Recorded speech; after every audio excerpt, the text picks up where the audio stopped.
got will, got fight, got pride, got reason. If you wanna go eat, then you know I'm gon' feed 'em. If you're coming for me, hope you're ready for a demon.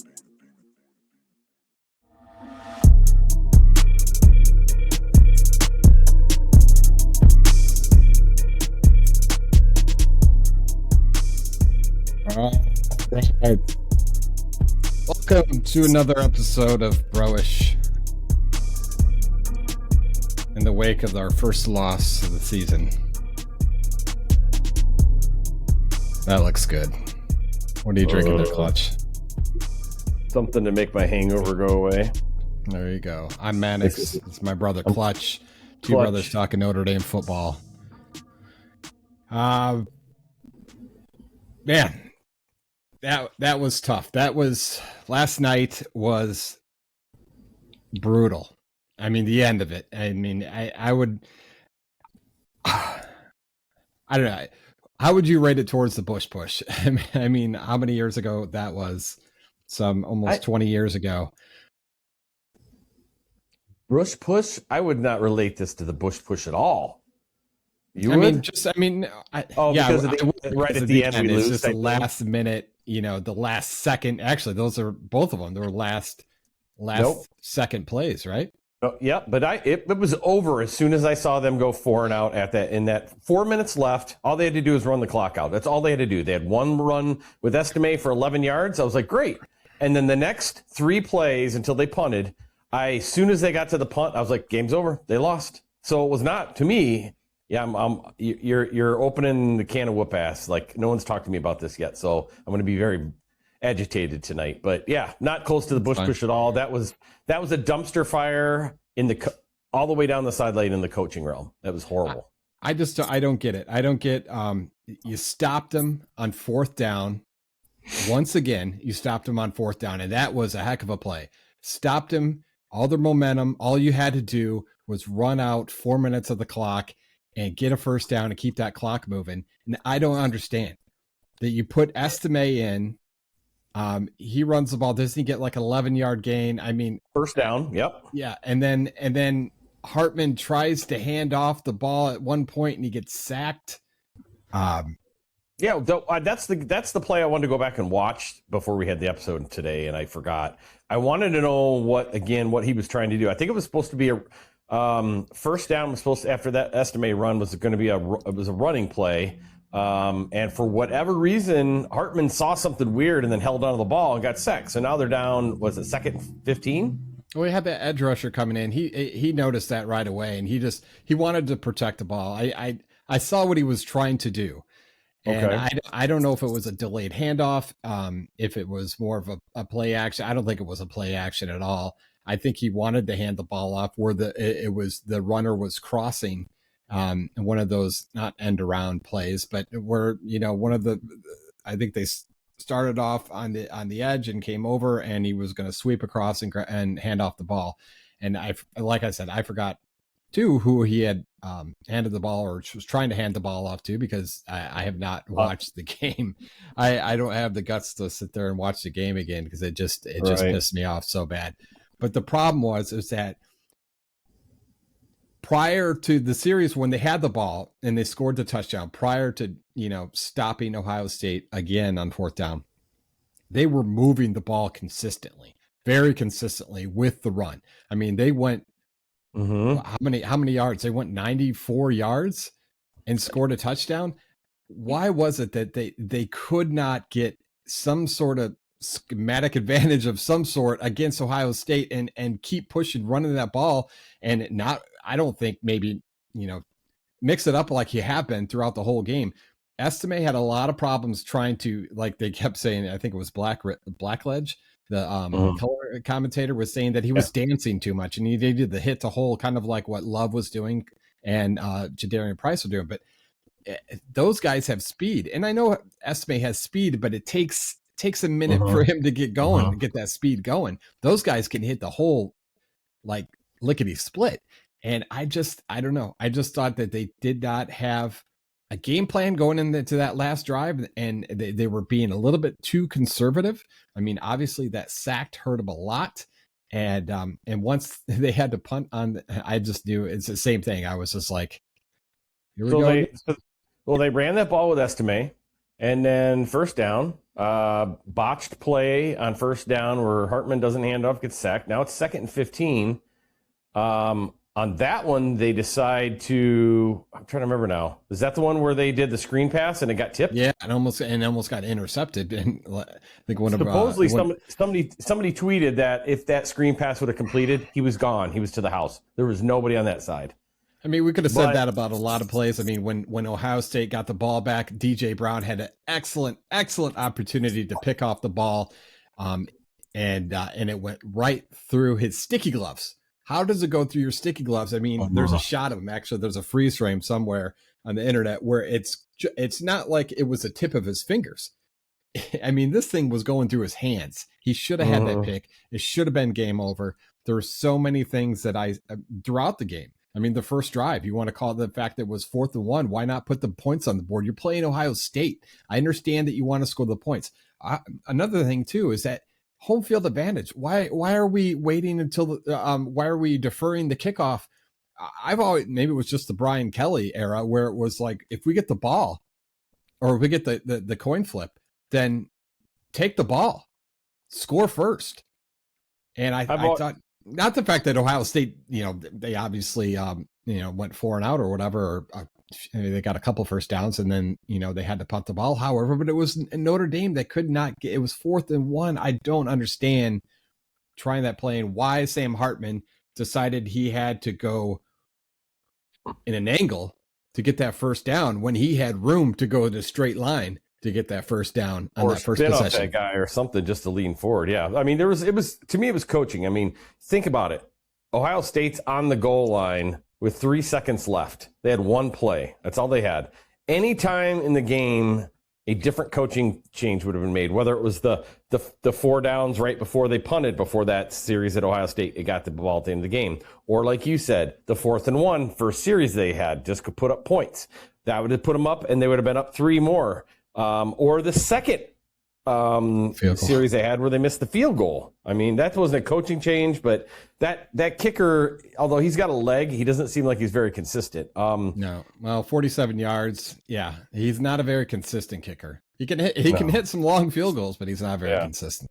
No, and I just think that, I mean, I got home because I watched most of the game on my phone, so the last quarter was all recorded, so it already happened. And I'm sitting there watching it, and I'm like, this isn't looking real good. And then they scored, and I was like, all right, cool. Then they held them, and I'm like, great. And then I'm like, all right, now they got the ball. And I just don't understand it. Every single football game you watch, you're up by 4. That's more than a field goal. That means the other team has to score a touchdown. And what do? You burn the clock. And they did not do that at all. They were like, it's like their offense, their play plan just stayed like it was to the first quarter. Oh, we got to pass here. And then it's like, no, what are you doing? You just lost the game. I guarantee you lost the game. You can't put Harrison back on the field and expect, to stop him again. That's just not going to happen. Well, and Harrison wasn't the problem. It was Ngabukwe or whatever that guy's name was. That guy, I mean, again, how in the hell when you're putting pressure on the quarterback and this is his first big moment, right? Big game moments, right? Mm-hmm. And it's 3rd and 19 and you don't put pressure on him. You drop 8 and you still cannot cover that guy in the slot, the Mbukwe or whatever, and he catches it right at the goal line. I mean, come on. Put the pressure. I was screaming at the TV. Put the pressure on him. Put the pressure on him. He could not get. I mean, if we got somebody on him, or at least in his face, he wasn't able to pass the ball. And I just don't understand why they did not keep that consistency and why they chose to drop 8 and did not put any pressure on the ball at all. Another thing is, obviously, it was the last 2 plays of the game after that timeout, a timeout that they should have had because we did not make them waste that timeout. We could not get another first down to put some pressure on them and make them waste that last timeout. So they had a timeout. Pause that right there, but you're exactly right. That series of 4 where they had to punt before Ohio State got their final drive, all we had to do was make one more first down. Now knowing how it would have transpired, one more first down, it would have ate that much more time off. They wouldn't have had as much time. They would have had to throw longer. They make bigger plays, and they would have had the game still. So after the timeout, 10 guys come out of the field. Oh, 10 yeah. guys. 10 guys. And I didn't even notice. And then after that first play, they threw that little pass out to the outside, and we were able to tip it away. The next play was, and the commentators were saying right in the middle, right? They're going to run the ball. They're going to run the ball. This is your last chance. This is your last play. They're going to run the ball. And you have 10 to, what the fuck? Why do you have 10 players on the field? And Freeman, he commentated after the game, and he said he did not want to get a penalty by placing another a player on the field because they would have thrown a penalty. They didn't have a timeout. Well, you mean because he was coming off? They were coming off the field, dude. But dude, who cares? You're on the 1 inch line. You're on the fucking 1 inch line. Just put the fucking player in. I'd rather have fucking 11 guys on the field than 10. Yeah, because they're not moving the ball that much closer. What, half inch? Yeah, exactly. So get a penalty. Who gives a shit? This is their last play. The clock's going to run out. That's stupid. Again, bad coaching. And I was, and I've wondered if this was going to happen. I mean, I thought maybe there was a glimmer of hope, but I know it's only one game, but last year the excuse was, oh, this is his first season. I don't know if it's all him. It could have been some of his assistants.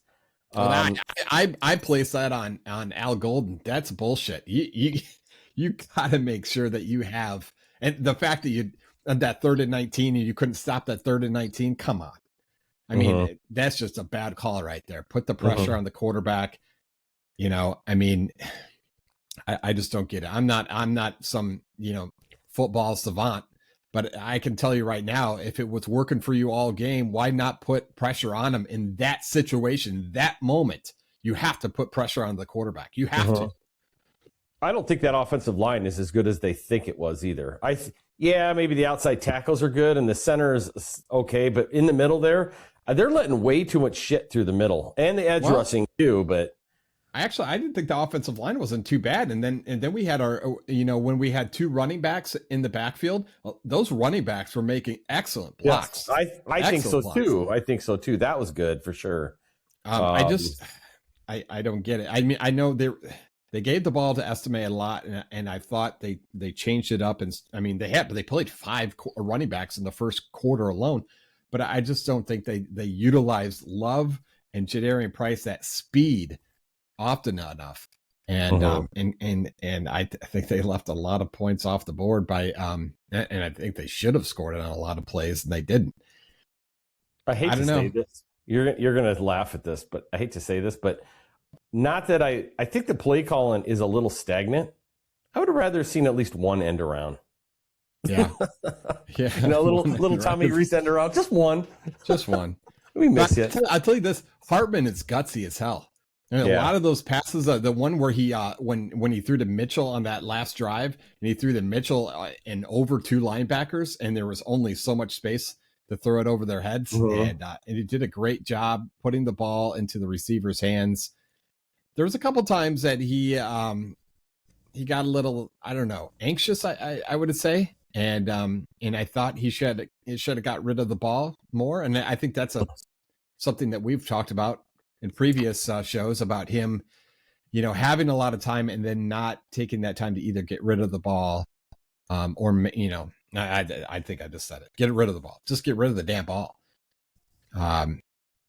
Chris Tyree had another one of those timid moments where he got the ball and he didn't know where to go. Like in the inside outside, it just make a decision and go with it.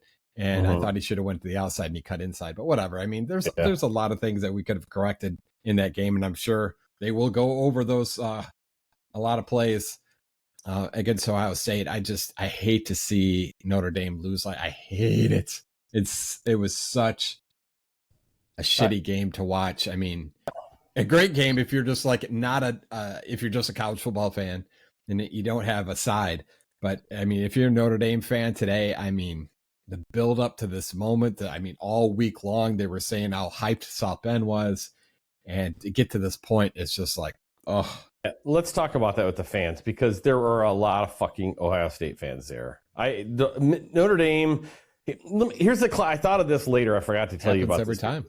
I know, but I don't think the Notre Dame fan always buys into their sports. So Notre Dame student, I should say. So I go to Notre Dame, I graduate from Notre Dame, and not once have I gone to a football game or gotten involved with that stuff. And the point being is I had to do something for work and went over to our other data center, and it's hosted by a company. And as I walked in, the guy that's going to walk me into the data center component has a Notre Dame lanyard on. And I look at him and I go Irish, because their main company's out of South Bend.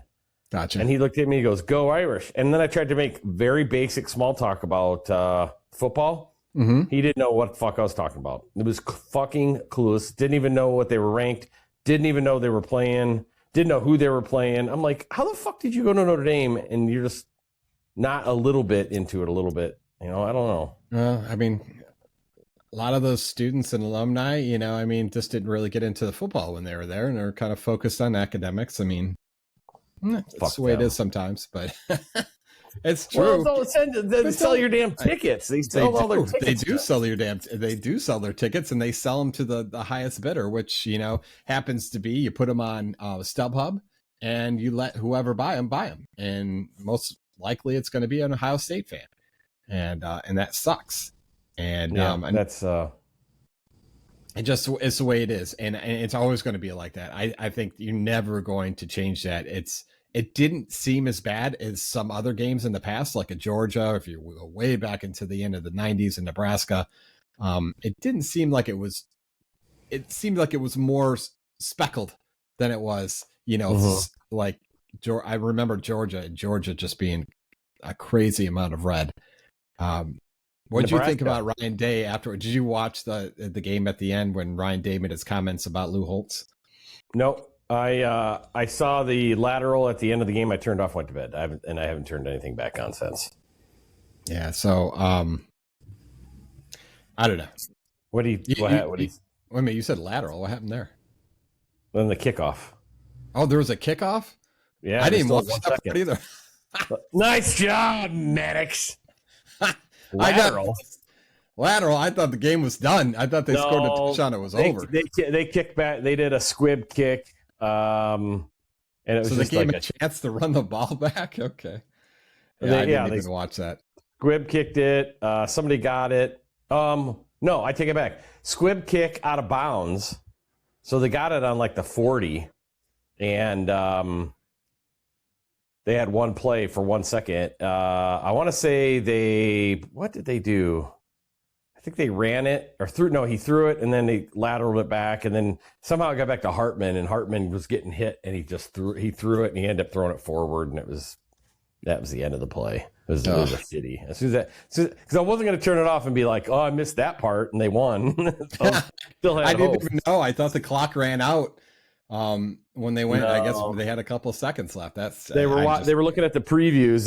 They weren't looking at the preview or the reviews, touchdown, the reviews of the touchdown, replays for whether it was a touchdown or not. That was given. They were looking to see if there was any time left, and there was 1 second. So 1 second. Yeah. Well, in fact, I would have felt really shitty if Notre Dame won that game. But Freeman actually took his headset off. On the last play, right before the last couple plays or something like that, or the last play. And then when they had to do the 1 second thing, he put his headset back on. It's like, fuck, like, what are we going to do now? And it's like, yeah, you should have thought about that like fucking 5 minutes ago, dick. Yeah. I was still. Again, we can go back and look at that, and it all comes down. Where is that momentum from the defense to the offense? The offense just, come on. Your team just stopped them on fourth down. Yeah, but I still think it's. They were able to score, but that whole that drive, they I don't know why they were trying to throw the ball. They shouldn't have been. Just run the ball and let the clock run. So Hartman's sack was the clock run on that one. So that's first down. Second down, he threw the screen pass that was incomplete. Clock stopped. Shouldn't be throwing the ball. Don't throw the fucking ball. Let it run. So it's the total opposite of Lou Holtz era, where they would score so goddamn fast, they'd leave like 2.5 minutes for the other team to come back and score again. And I'm like, no, you got to slow down. You can't score. Or Kelly even did that at the beginning of his tenure. Don't score so fast. Slow down. and take time off the clock. This time it was the opposite. They couldn't do anything because they were trying to throw passes and stuff, which I don't get. And then, to give the ball back to him is just horrible. So, there was a lot of plays. Obviously, they threw to a couple of receivers, and one was to JD Bertrand had to cover on that pass interference call. That was terrible. I don't know why the hell he was, that he was man to man against that guy. I think it was Ibuka. It was Ibuka again. Yeah, but it was a linebacker. Harrison didn't really do much. He was a linebacker, right? Yeah, and that was Bertrand's a linebacker. Yeah, I love Bertrand. He was out the last game, so it was actually he's a captain. Yeah. He's a great defensive player, but why in the hell is he out? I mean, I don't know. Because I think it's because actually the player came out of the backfield, and so he had to shake him. That's right. Out. He was a running back, and he was that's tough. And he was just in another. Cam Hart did this as well. It was where you don't look back. It wasn't like a Morrison where he was he's kind of keeps his eye on the ball, and you're just running towards the defender, back towards the ball, and every single time that's going to be a penalty. You're going to run right into the receiver or the running back in that case, and I don't get it. I don't get the game plan at the end. Man, I feel bad for those kids because that's just a heartbreaking loss. Well, they didn't drop them badly. They dropped 2 spots in the AP poll to 11, and they dropped 4 spots in the coaches poll. So they didn't seem to drop that, and I don't think it's really going to hurt them. They can't lose another game if they're going to make the college football playoffs. Can't lose another game from this point on. So that USC game now becomes the biggest game of the year. I don't know if maybe Clemson because it's at Clemson. So I mean, and Clemson still is a decent team. I mean, they lost last weekend in overtime, I believe, right? But I think those 2 games and this weekend, because we play Duke at Duke, and Duke is pretty tough, and game day is going to be there. Is Duke? So oof, pretty sure. Okay. I know you can check that. I'm pretty sure it is, but it just because they're going. I think game day is going to be in. They don't have Duke. A bye. It's not a bye this week, is it? Oh wow, that's a 7:30 game as well. It's another night game. Next week, Duke 7:30. Yep. Wow. 7:30 in Durham, North Carolina. So another tough game. But here's Duke the deal. Now 4-0. Hold on, Duke is it was ranked 17th. Wow. Here's the good thing, though.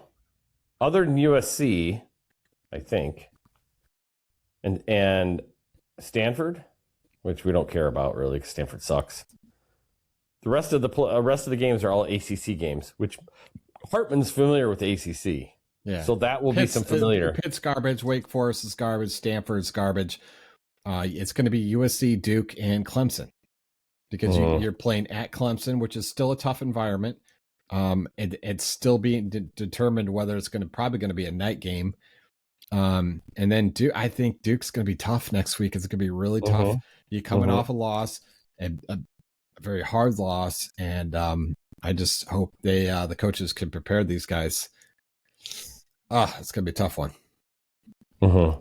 I don't know of any injuries. Did you notice any injuries? I don't think there were any injuries on our side. I know Harrison for Ohio State got hurt, but he came back. Ankles made of rubber apparently because that thing bent like crazy, and he can't. When you hobble off the field, and then 5 minutes later you're running back on the field, that's crazy. Right. I thought he blew his knee out to me because that got torqued too, but apparently not. I don't know. Yeah, USC. I'm pretty worried. I'm not worried about Clemson and Duke all that much, and if we lose to them, I'll be surprised and pissed. But I will again more than likely blame it on coaching for those 2 games. But USC, I want to beat just because they are our arch nemesis, and I don't like freaking Williams quarterback. So, and he scrambles too much, and I think that's Notre Dame's never been good at a quarterback like that, like a what's his face from the Kansas City Chiefs and stuff that just scrambles around and dodges tackles and then throws it, a Mayfield type person. Watson, those type of quarterbacks that can scramble. I hate those because Notre Dame can never stop them. So, and it looks like Freeman and the other Notre Dame coaches said they didn't know about only 10 players on the field, which is ridiculous. But because I thought Freeman announced he said something. Why would they? He knew. I'm reading an article here on the Athletic. It says Marcus Freeman didn't know. How did you not know? You're the coach. Oh God, it's just bad. And it was a defensive end that we're missing. It's like getting in your car and getting pulled over by the police, and he's saying you're not wearing your seatbelt. Oh, I didn't know I wasn't wearing my seatbelt. I should put that on. Yeah, my bad. I should. That's their job. That's their job to make sure that they have not only enough people, but the right people on the field and running the right play. That's uncalled. Do you think Notre Dame can run the rest of their schedule from here on out? No. Mm-mm. What did we say? I say 11-1 at the beginning of the season. I'm looking now at your one. Yeah, that's my one. I'm thinking now it's going to be 9-3. Really? You think they're going to drop after this, huh? It's a couple. They'll lose a couple more. USC probably, and that Clemson Duke game is going to be a crapshoot. One of those two, they're going to get blindsided and lose. Clemson's going to bring their A game at home, right? Yeah. Clemson's it's at Clemson. Yeah. So it's at Clemson. What do they call that? What do they call their stadium? The shithole? I don't know. Something like that. Yeah. Something like the. I forget what it's called. I don't know what it is. Clemson and USC are the ones I'm worried about. USC, I think they're going to lose too, but Clemson or Duke is a crapshoot, and one of those two are going to. So, Memorial Stadium, Death Valley. Death Valley. That's what it's called. Death Valley. Yeah. Don't know why. Well, USC now. I don't know if you watched the game last night against Arizona State and former Notre Dame quarterback Drew Pine. They actually put up 28 points on USC, and USC dropped 3 spots in the AP, and they dropped, even though they won, 1 spot in the coaches poll. Yeah, because they were supposed to blow out Arizona State, and they gave it. And it was pretty close up throughout the first half. I mean, Drew Pine was actually playing pretty decent. He might have got substituted though. Somebody else came in. What was the final score? 42-28. Oh, and they dropped, really? Wow. Yeah, 3 spots. Drew Pine. Not a bad game. 21 for 36, 221 yards, 2 touchdowns, and an interception. Not bad. All right, predictions for next week. Got about a couple minutes left here. Duke, when I can see here, has who have they played already? They played Northwestern. They have played. Hold on, let me go back to their schedule here. I'm on the Trojans right now. Sorry, give me a second here. And going back, they're currently ranked 17th. They're 4-0, and they have beat UConn, Northwestern, Lafayette, and they beat Clemson in the first game, 28-7, by the way, and that was at Duke. So if Notre Dame thinks they're going to come in and roll the Blue Devils, I think they're going to be a tough matchup. Back-to-back weeks here, man. And you know what? They're going to have game day, so it's going to be hyped up in Raleigh. So, or I'm sorry, Raleigh, Durham, North Carolina. So, I don't know. What's your prediction? Got about 30 seconds left here. My prediction for that game is 24-17 Duke. I'm going to go 28. No, maybe. No, I'm going to go 35-28. 35-28 Notre Dame. All right, whatever. I'm trying to remember how they. I'm trying to remember how they responded last year after they lost to Marshall. Well, So we'll find out next week. Clutch, thanks for joining me. This ends another edition of Broish. Thanks for listening, and go Irish, and hopefully they play better next weekend. Oh, God. Yeah, go Irish.